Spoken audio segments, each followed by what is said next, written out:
the 10th Partner in Action webinar. This is the foundation of the Partner in Action webinar. It comes from the communication model Predator, Prayer, Partner, which is a body of work was developed by my sister, Pat Kirkland. If you ever want to find out more about Pat or her work, you can visit her website directly at patkirklandleadership.com. And once again, it looks like we have people calling in from all over Europe as well as North America.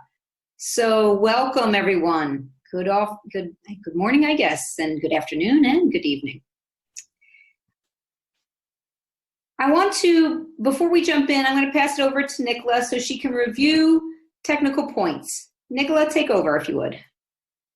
Thanks, Amy. Hi, everybody. Just a reminder that this call is audio only and the session will be recorded, so if possible, please find a quiet spot. In order to keep the quality of the line high, please use a headset and mute your microphone when not speaking. If you're on a tablet or a smartphone Zoom app, you can click on the microphone symbol in the bottom left corner of your screen to mute or unmute. To raise your hands, click on Participants, then Raise Hand. If you're using a landline or mobile phone, press *6 to unmute or mute yourself and *9 to raise your hand. And if all of that's too much information, I will be also muting you automatically, so don't worry if you forget how to do it. If you've got any questions or comments, feel free to use the chat box. And back to you, Amy. Thanks. So as we usually run this session, it's going to be semi-interactive. There'll be discussion and coaching, and it's really going to be customized according to what each of you might decide to share on the call tonight or this morning. And it's also going to be some spot coaching for any brave volunteers that want to really work on a specific issue. And we're also going to be talking about the mindset of the Predator Prey Partner program. So whether or not you have submitted a specific challenge, you're welcome to participate both in the discussion and volunteer to be coached. You may be doing some writing during the call, so grab a piece of paper and a pen and make sure, obviously, you're not driving a vehicle or operating any heavy machinery. And we're going to be focusing on success stories, challenges, questions, comments that you may have. Also, as Nicola was saying, you can include any kind of questions or comments in the chat box. And if it takes a minute for me to get to you, you can always practice interrupting and just verbally ask your question or make your comment. Now, we've got 50 people who have signed in. We have about a third of the people who have joined so far. So we'll see how that goes tonight. If it gets a little bit out of hand, I might need Nicola, you may need to step in and help you with the chat box. If you're someone who got this webinar invitation forwarded to you and you haven't attended any of my workshops, I'm delighted you're joining us. Now, most people on the call, they've either attended a workshop, they've gone through an intensive training with me. So it's possible that not everything I say on the call is going to make perfect sense to you. So here's my request. And as I say in my trainings, you don't have to like what I say. You don't have to agree with it. Just stay open to it. And over the coming weeks, practice the behaviors and see what starts to change as you get better and better at these behaviors. Now, let me give you a very short overview of the Predator Prey Partner model so that you have the main concepts fresh in your mind. Most of the time, most of us are behaving as partners, meaning I'm holding high respect for myself and high respect for the other, all as well. The problem, under pressure, stress, perceived threat, crisis, or just if we are hungry, angry, lonely, or tired, we can slip into either the predator or the prey. The predator is the person who's not afraid of conflict and tends to appear as arrogant or aggressive or intimidating.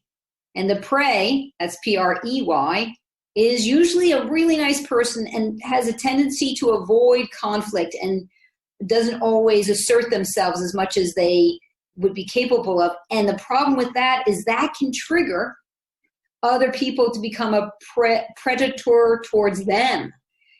And the cost of being a predator is that you can damage trust, safety, loyalty. So neither is ideal. The idea is how to stay partner under pressure. And one of the things I like to say is you want to step in partner before you need it. That means before you open the door to that meeting, do you have a solid posture, warm smile, and using direct eye contact as soon as you open that door? Then the second step is stay in partner if the going gets tough, if people get aggressive or defensive. And then finally, remain in partner even if all goes completely wrong. Can you stay in partner even then? So before, during, and after, because at any one of these points, magic can happen. All right, so we've had a request. The highest number of votes tonight was on handling power plays, and other people also want to talk about recovering from a mistake. Other people want to talk about getting yelled at, screamed at, how to recover from that. So I'm going to leave it for you on the call to bring your issues however you like. And one quote I'd like to say is, you don't earn the courage by doing something and succeeding. You earn the courage by doing something and surviving it. That's the good news and the bad news. So you could already consider stepping up and speaking on the call as an act of courage. And you'll know in the next 45 minutes if you've survived it. Hopefully you'll know sooner than that. So with that, I want to give a moment to see if there's anybody who's bursting with something that you'd like to share or ask. It could be a success story, it could be a disaster, or simply a comment.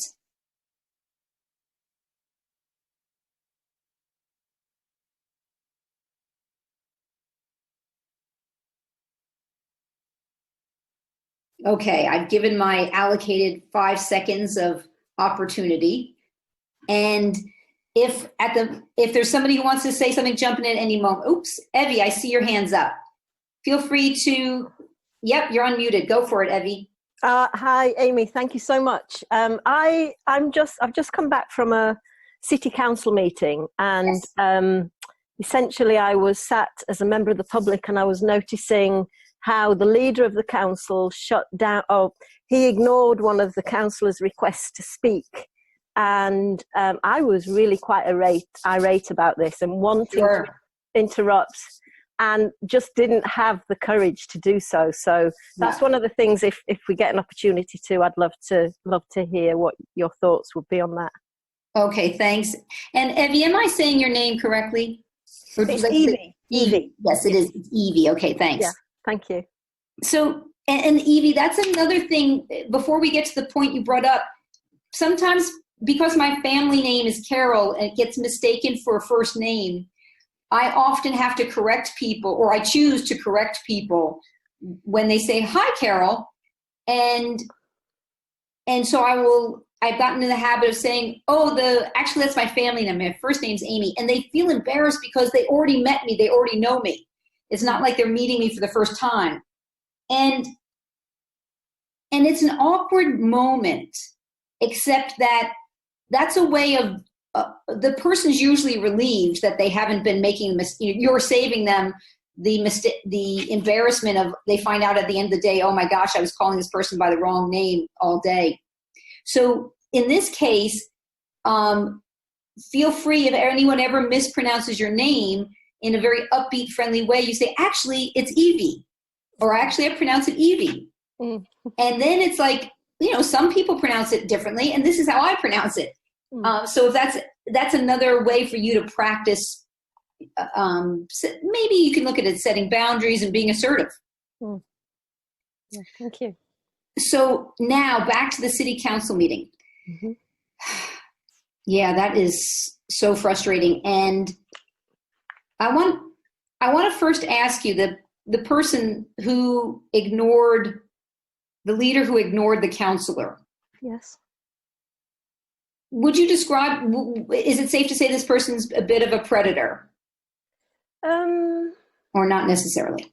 I don't know.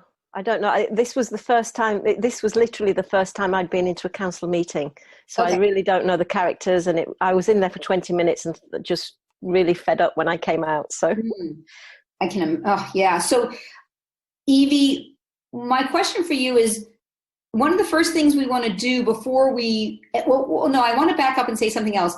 I love that you wanted to speak up, because what I'm hearing is there was a sense of protection for this other person, that, this wasn't fair and you wanted to make things fair. Is that accurate? Yes, it is. Yes. Yeah. And I think that's such a wonderful value and a quality to have. So you can certainly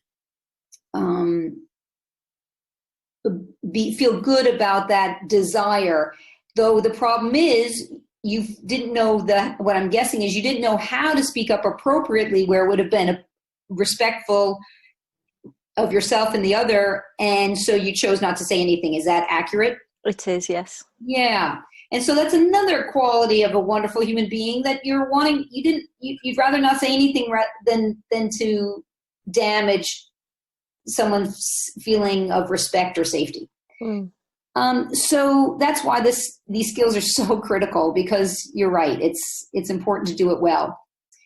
And the first thing I do in that kind of situation, when I want to go to someone's aid and defend them or support them or speak up for them, is I'm usually in this state of, that's not fair. That guy or woman was a jerk, and I have to put her in her place.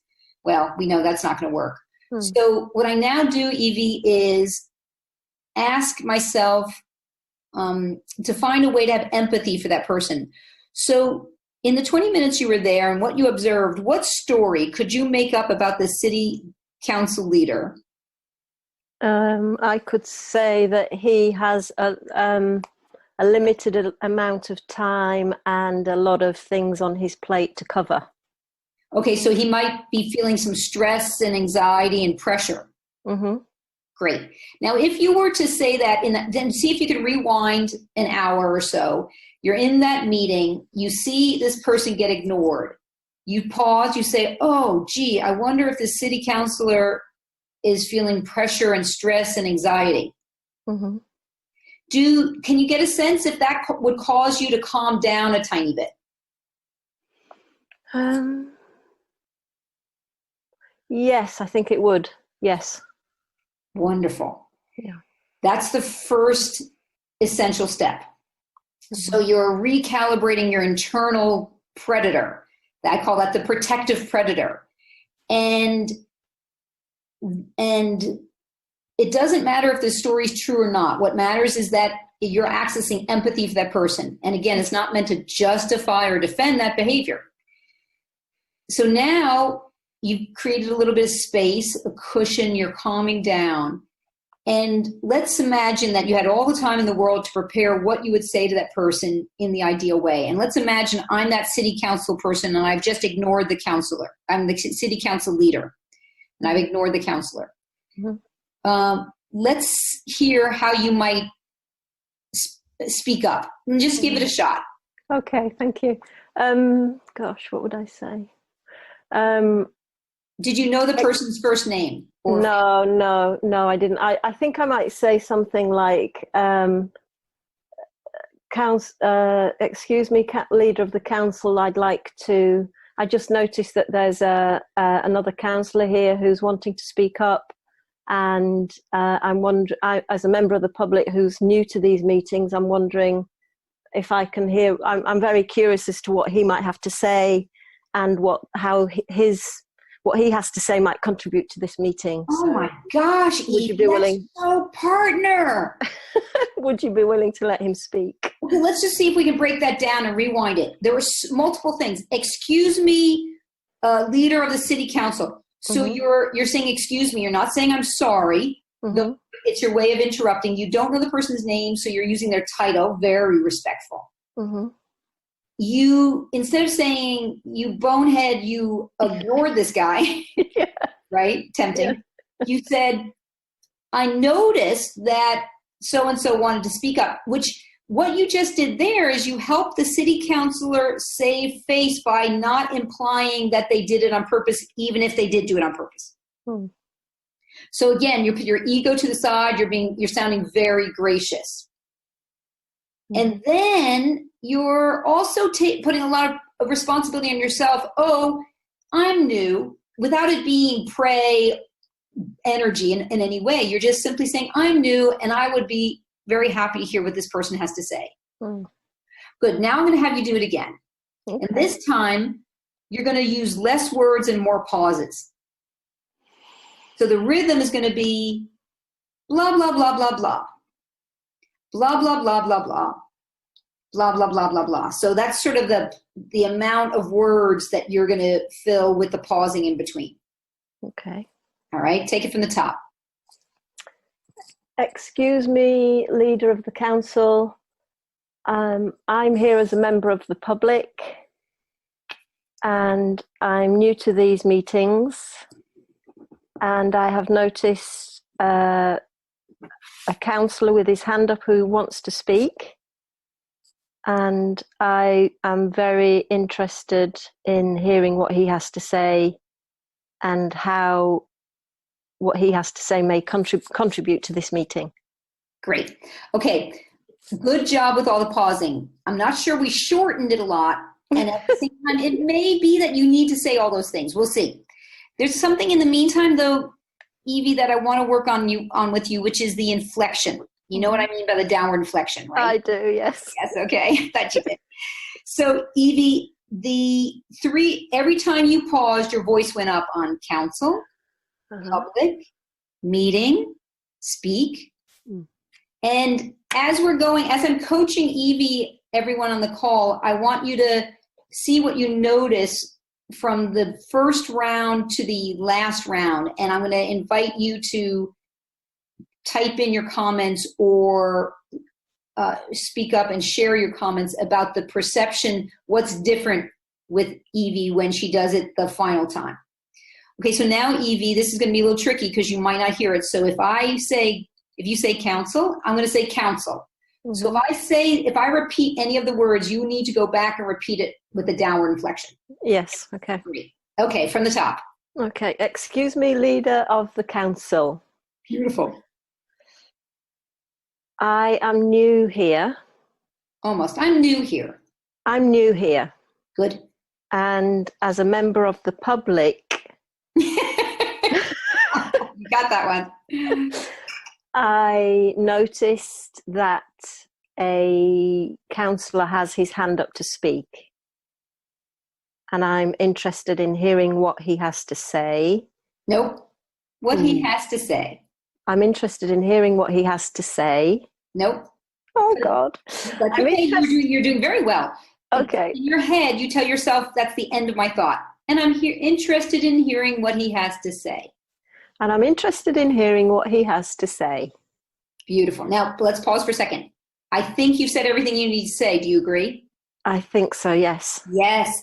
So, and I'm pretty sure when you go back, if you decide to listen to this recording again, I think you're going to notice that you were even more concise.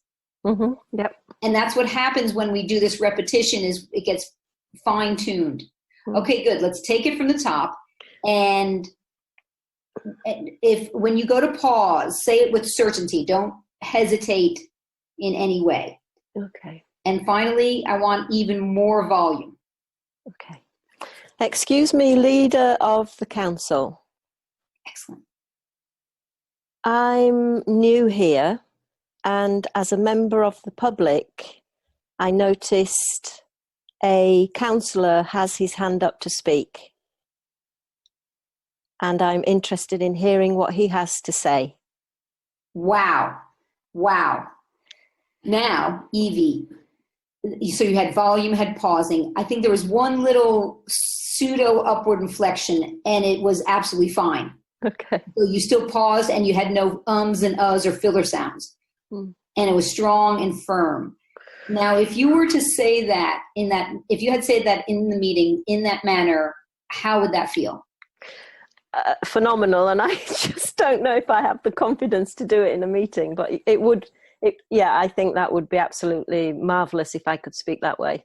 Explain to me because what you have now, and let's just check with everybody else listening in. feel free to type in your perceptions of how Evie sounds now that final time when she said it. And as they're typing, Evie, I'd like to find out more of when you say, I don't know if I'd have a confidence. What's behind that for me? I feel, I notice in myself that I use lots of filler words like and ah, and I don't like that about myself. About myself. Yes. Say that again. About myself. About myself. Good. And I just also feel that I can't find the words. It's almost like I'm losing the words that I want to find to speak out. Like you did just now. Yes. And notice what you did? You paused. Mm-hmm. Then you said it, and then you decide to say it slightly differently. And that's very normal for any of us to struggle with finding the right words when we're feeling under pressure. Okay. So let me just read to you the different comments of how people described how you sounded. Sounded much more assertive, calm and confident. She sounded confident, calm and interested, great and professional, confident, calm and respectful, more assertive and deliberate. Oh yeah, deliberate. You definitely sound deliberate. So here's the great news. The good news and the bad news. You don't have to feel confident to sound confident. Except if you had recorded yourself and heard that, you'd be like, oh, that was good. So I think your point is that how do you do that under pressure in those scary situations? Yes. Yeah. And so what you want to do, and this is for everyone on the call, is you want to find those opportunities that are in your low stress moments of life of being assertive. So when the waiter comes to the table and you say, actually, I ordered a cafe au lait, and then you're it's a micro moment where you're practicing your assertiveness. You don't wait for the difficult moments to practice this. You do it in the easier moments with awareness and concentration.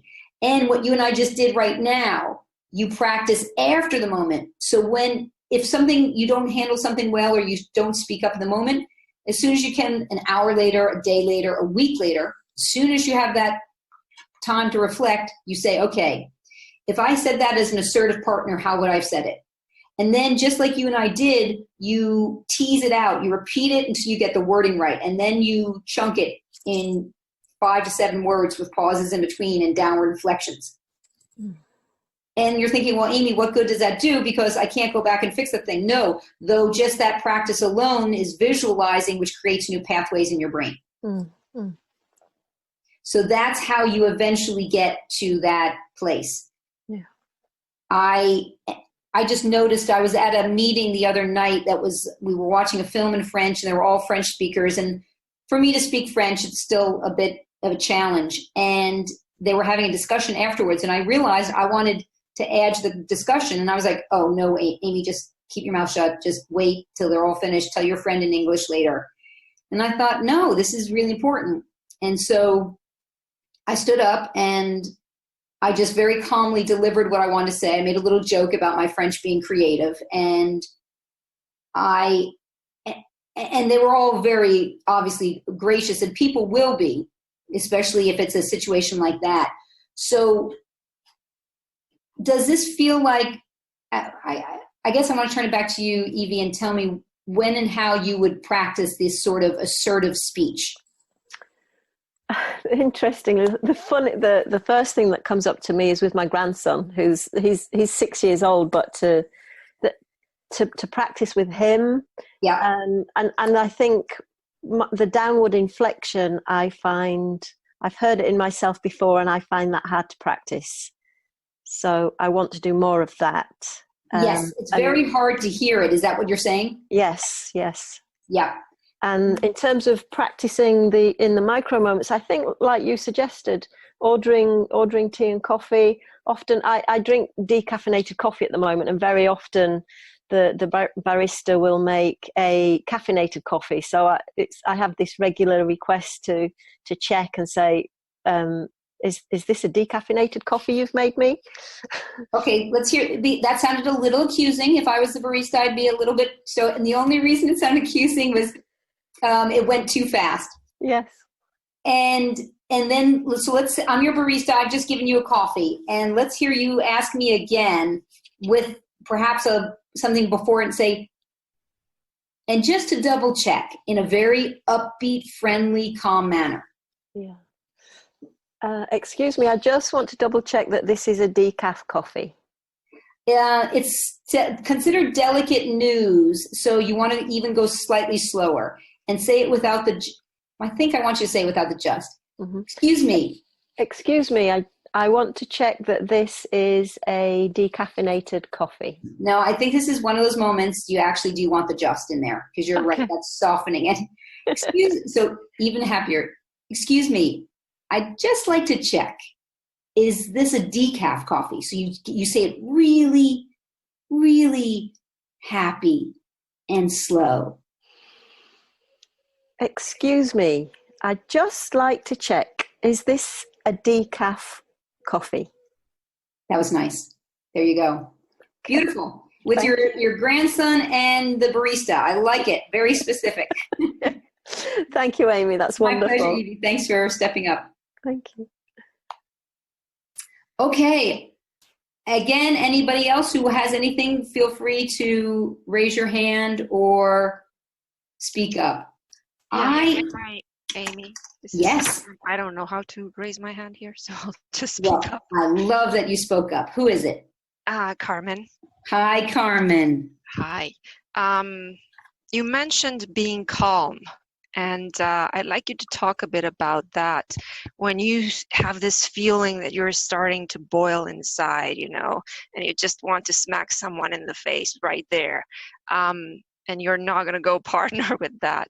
How do you calm yourself back down? What do you do? What are the tips and tricks to, be calm and then deliver whatever answer or whatever question you have?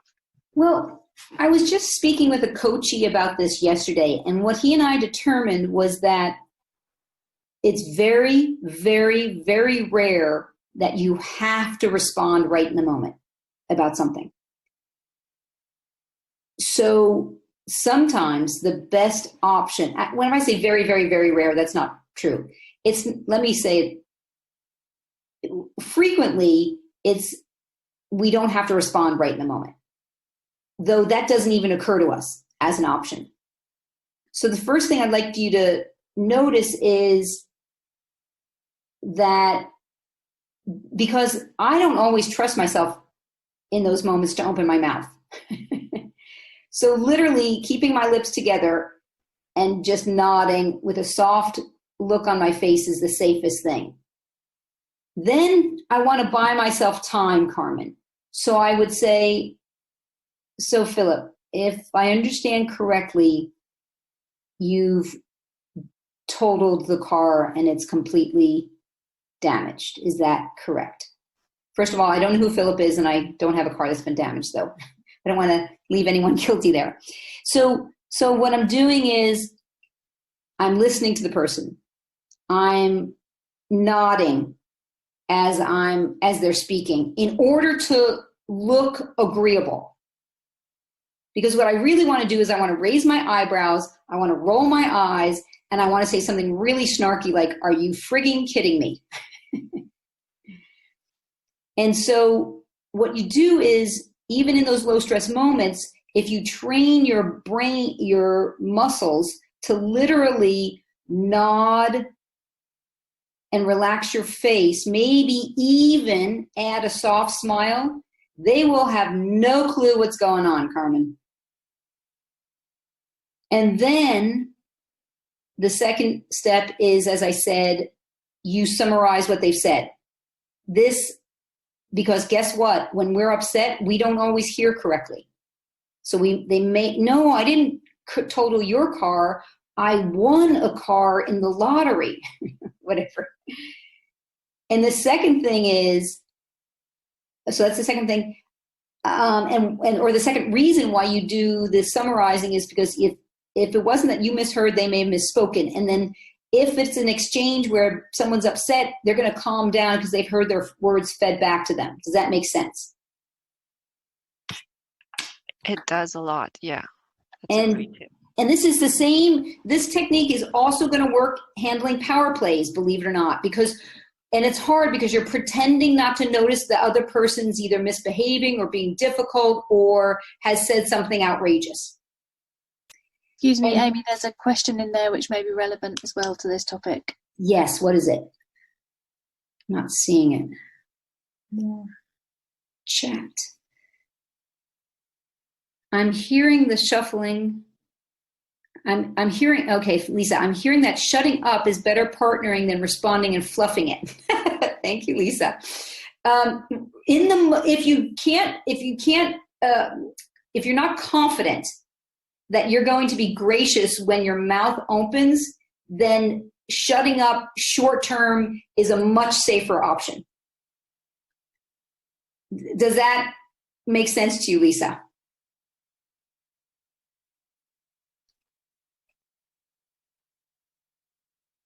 I'll wait for your reply on that when you're ready. So in the short term, if I am feeling defensive or angry or frustrated, then yes, I'm going to keep my mouth shut. And if I let any words out of my mouth, I will repeat what I heard them say, slow and calm. And then I do even more nodding. And this is kind of excruciating at first because many of us are used to the knee-jerk reaction and just saying something snarky or defensive or aggressive or accusing back. And boy, does that feel painful when we have to go clean that up afterwards. So Carmen, I want to stop and turn it back to you and see how that speaks to you, what I've just said. Yeah, it speaks to me. I need to practice it though and see if I can control that. I'm getting better. But my initial reaction when I don't like something is I feel that boiling feeling inside, and I tend to, be very fast in replying. So that doesn't work. And part of it is that Spanish Latin energy. Yeah, when you said about pauses, more pauses, it's like, well, if I pause here, I don't get to speak. Okay, let's talk about that. That's really important. And let's see if we give you a chance to practice. Believe it or not, it's also what I said to Evie about I can't remember now what the connection is. When it comes back, I'll tell you. So, Carmen, in the Latin culture, it's much more, as you would know, it's what Susan Steinbeck, a communication expert, calls the rugby style of communication. It's very fast, it's dynamic, people speak over and talk over and interrupt each other, and no one's offended. Is that accurate for you? Yeah, that's correct. Right. So it does seem at first that pauses could never work in that space because people are going to just jump in and fill the space. So then what can work for you is the active interruption, which is, I know. The other thing I want to say, I know you attended the WIN conference workshop. Yep. One of the things we may not have had time to talk about then is if you remove the word but from your vocabulary, Carmen, that's going to help you sound less defensive, and it's also going to reduce the likelihood of the other person going on the defensive. So that's a bonus piece for you to consider. Okay, because we usually start a reply with yes, but. Right, yeah, welcome to the rest of the world. Absolutely. Well, not us, everybody, yeah. Yes, you're not alone. So that's going to take you a couple of weeks of practice, getting rid of but and its cousin, however. And if you go on my website, Nicola, can you check which newsletter it is? I think it's number 4 or 6 or 7 around getting rid of but, Carmen, so that will help you and make it easier. So now, Carmen, we're going to have you practice. Okay. So can you give me an example of something that makes you, where you go on the defensive? I I guess when someone, we work in an open environment where everybody can come over to your desk, regardless of what you're doing, or regardless of whether you have a headset on, and can speak to you, right? So I think what gets on my nerves is when someone approaches you and starts speaking to you very fast that he has a problem and you need to resolve it and you need to resolve it now. And he doesn't even tell you, what it's about or asks you whether you're doing something. Right. You're obviously doing because he can see it. Carmen. So just, snaps at you with whatever problem they have. Okay. So right there, I attempted to interrupt you with your name and you sort of let me interrupt you, finish the sentence. So ironically, I'm going to ask you to practice something which you will absolutely hate, which is let other people interrupt you. Do you think that that's a challenge for you, or would that be pretty easy to do? Yeah, I usually interrupt, not the other way around. Right. Ding, ding, ding. Very honest. Thank you, Carmen. So in a way so I'm going off on a little bit of a tangent. When you're already in a discussion with someone, let yourself be interrupted. Because one, it will reduce the likelihood of conflict, and two, it will increase the chances that they will let you interrupt them. No guarantee, though a possibility. And the next thing is, I'm imagining you're in this open plan, someone walks over to you, and you're at your computer or with a headset on. Would it be legitimate for you to turn to them, make eye contact, smile, and then hold up your index finger to say, hold on a moment? Yep. Is that a legitimate response? Mm-hmm. Have you done that in the past? I have, yes. Have you been smiling when you do it? Not so much. Yeah, see, because then there's a big difference. You're probably not smiling and your eyebrows are raised like, are you kidding me? Right. Probably. So, good. So practice keeping your eyebrows relaxed and a warm smile, and have that smile on your face. Well, no, either you can smile at them, you have it on your face when you look at them, or as soon as you make eye contact with them, warm smile, index finger in the air, just, and then mouth 1 minute. Or if it's not, can you can come back later, it's a little bit long. You could do a smile and then nodding. Can you picture what that would look like? Yeah. So that's a way of you setting a boundary. Mm-hmm. And I think that's completely legitimate. Do you know anyone in your office who is able to do this kind of thing effectively? I'm sure I do. Good. So find out who they are, study them, watch how they're doing it verbally, non-verbally, and then start to practice. Now, if you haven't been doing this, people are not going to be used to it. So be prepared. They're not going to like it. They might insist and you push back and your smile just gets bigger and you're like, oh yeah, nodding. Yeah. I'll be with you later. I'll be shortly. Or I'm free at 2:00 or, so you want to come up with like a couple of automatic responses. And it may be that you're someone who they feel very safe with, and that's why they would rather approach you than someone else, though you still get to push back and say no. How about when you're facing like someone aggressive in a meeting room, right? You're sitting there, everybody's there, and someone just, says something about you, your team, whatever. And that's when you start, the boiling feeling of I'm going to reply right now and defend myself. Not always, I think, a great idea. Exactly. And you look or as you sound defensive. So notice I want to interrupt. Let you interrupt me. Oh, good catch. Excellent. And part of the reason I interrupted this guy, just remembered what I wanted to say in relationship to Evie. The moment that happens, get into the habit of giving yourself empathy. And it's hard to slow down this process, and it is possible. And sometimes you're going to have to give yourself empathy after the exchange, after the meeting. It's not going to always happen in the moment.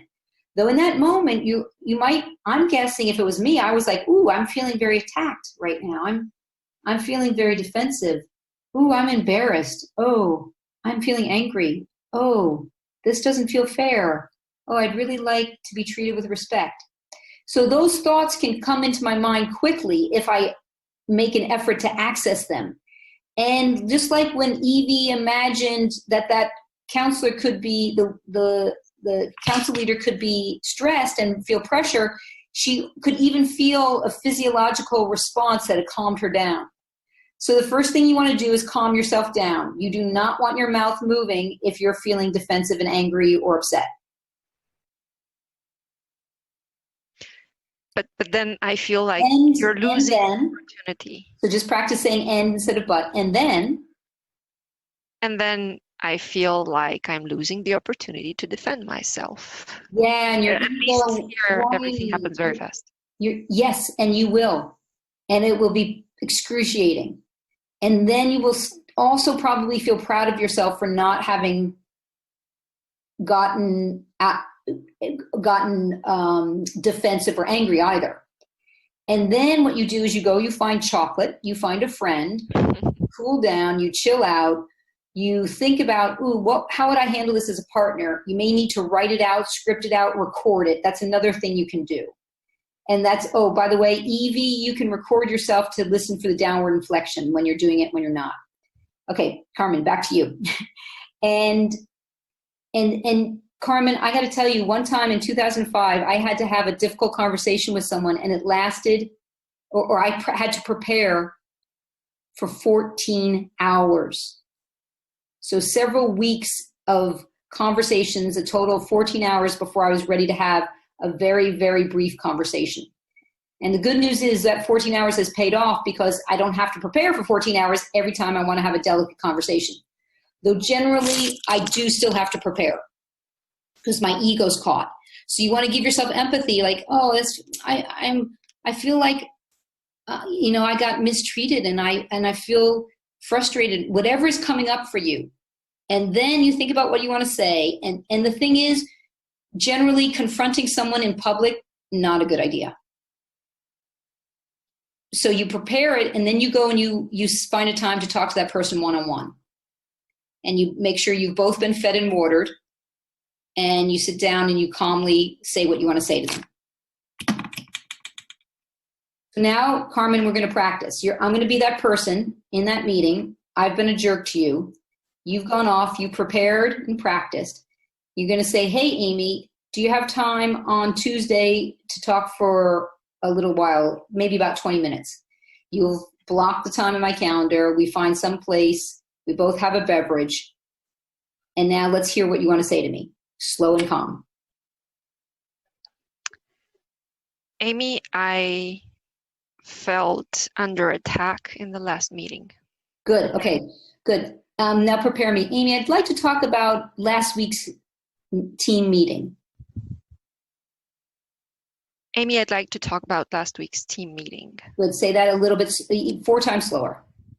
Amy, I'd like to talk about last week's meeting. Good, without a little bit of sarcasm in your it's difficult to slow down. Right. Now the next thing you say is maybe you say, thank me for, first you might say, Amy, thanks for taking the time. Pause. I'd like to talk about something that happened in last week's team meeting. See how slowly I'm saying it? Almost like I'm thinking it in the moment. Mm-hmm. Okay, say that again with just neutral energy. Amy, thanks for taking the time to sit here with me. Yeah, sure. What's on your mind? I've been thinking about our exchange in the last team meeting. Good.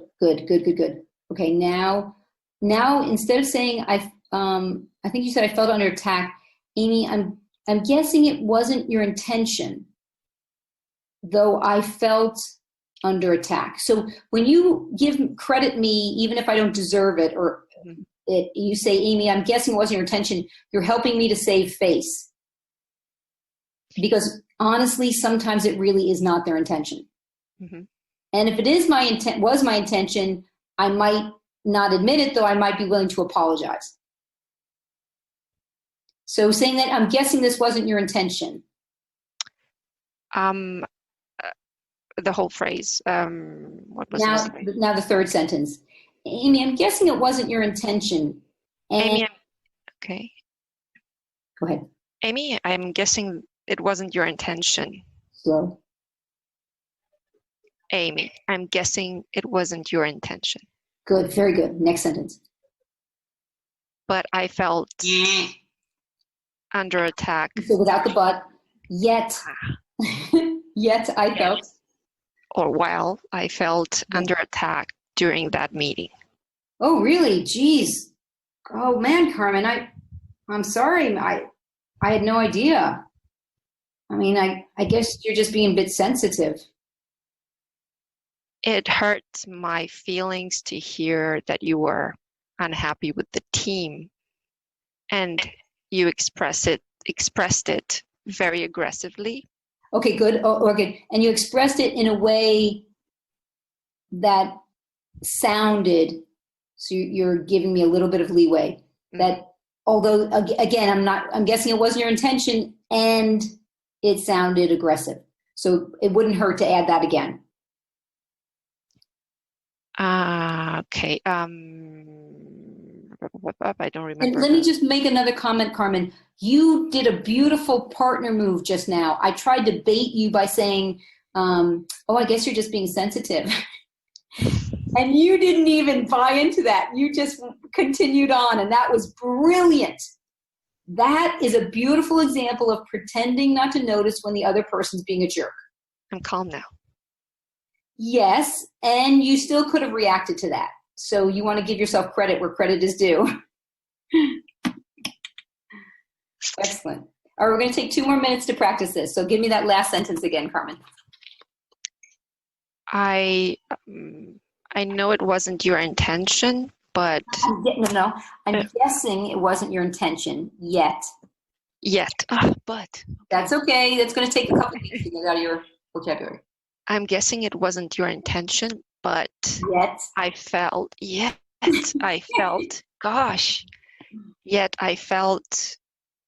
that my team was under attack in that meeting. I'm changing a bit because I can't remember. Okay, that's all right. Brilliant. So we don't know what that person's going to say. They might do smoke and mirrors. They might try to turn the tables and, make it your fault. Nonetheless, Carmen, how does it feel to be able to say it that directly with that much calm energy?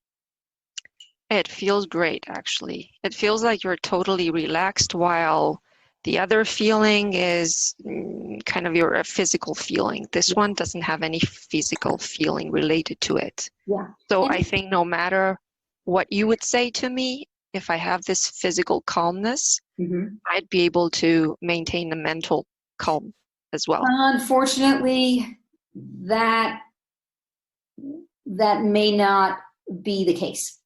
So maybe you'll be calmer because you will have prepared.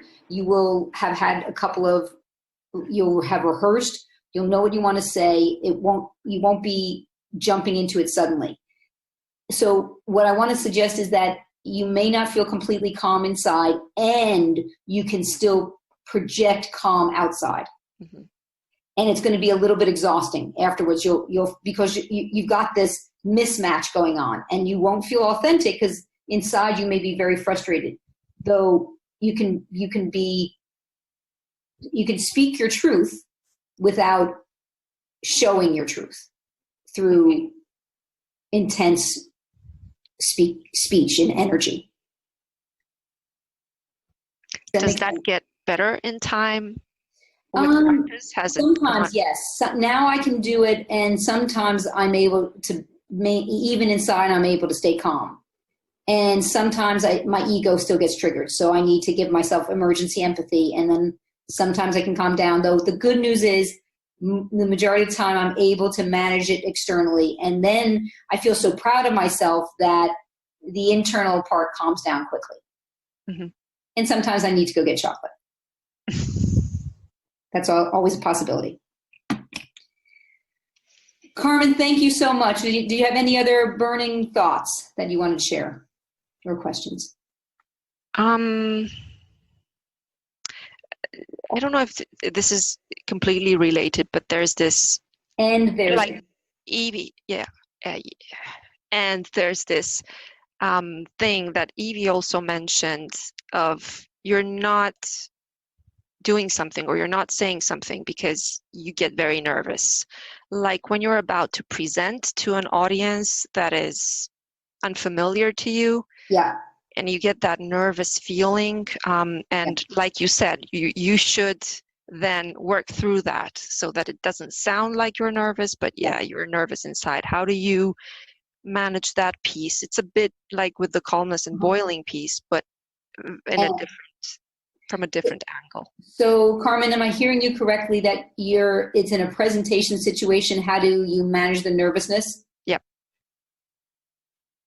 So some things that I do, I'll run through them quickly, and then I'm going to start to move into the wrap up, if I may.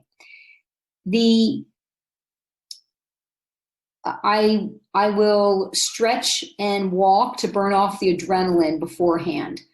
I'll make sure my hands are warm because when I get stressed, sometimes my hands get cold. I'll make sure I don't drink coffee before because that's just going to send me over the edge.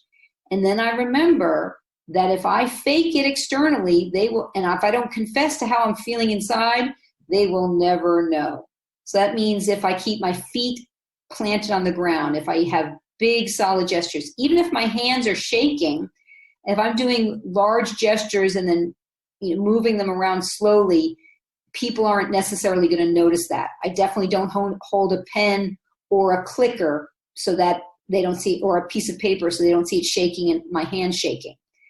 I will speak louder than I want to because that is and the gesturing, the loud voice are a way of burning off the nervous adrenaline. And then because I know if I'm only doing one thing that makes me look nervous, then that's usually not enough to convince anyone or for anyone to even realize. So I just remember all of those things as well. And I know that the nervousness is usually only first few minutes, so I'll be very, very familiar with my content at the beginning of a speech. Thank you. Yes, you're welcome. That's a great topic we can get more into another time. I want to just, before we complete tonight, I want to just talk a little bit about something that's been on my mind the last few days. And I mean, this has been something that's been on my mind for the last couple of years, actually, though recently I came across two examples. And that is privilege. And so I'm going to really invite all of you to check your privilege to make sure that you're not acting like these people were. I was listening to a podcast about a lawyer who in Ohio, who the way he speaks, he has two types of clients, his paying clients and then his pro bono or free clients that he gets assigned by the state. And on the podcast, you could hear the way he spoke to his paying clients versus the other clients, and you could probably guess he was just so snarky and so sarcastic and so condescending with the free clients. And he even said, "Oh, I would never speak to that my paying clients that way." And I just thought, wow, that's fascinating and depressing. And the second example of privilege I came across today was on a podcast when they were talking about NBA players. So the National Basketball Association in the U.S., we have these amazing players like LeBron James, and I can't remember any other names because I really don't follow basketball, so I can only impress you to that level. Though what's interesting was they noticed a pattern of the basketball players who were aggressive towards the referees who were trying to make the game as fair as possible. And wouldn't you notice that there was a consistent pattern that the players who pushed back and were aggressive and verbally and sometimes even physically intimidating towards the referees were the stars. Even LeBron James can be a jerk. So that for me is just a reminder of the importance where, when I walk around in the world, to be very aware of all the privilege I have, whether it's my skin color, my financial level, my education, my physical agility, whatever it may be, and just know that it's still my job to keep myself in check and to behave accordingly and respectfully to others. Okay, that is it for my preaching tonight. We're going to start to wrap up.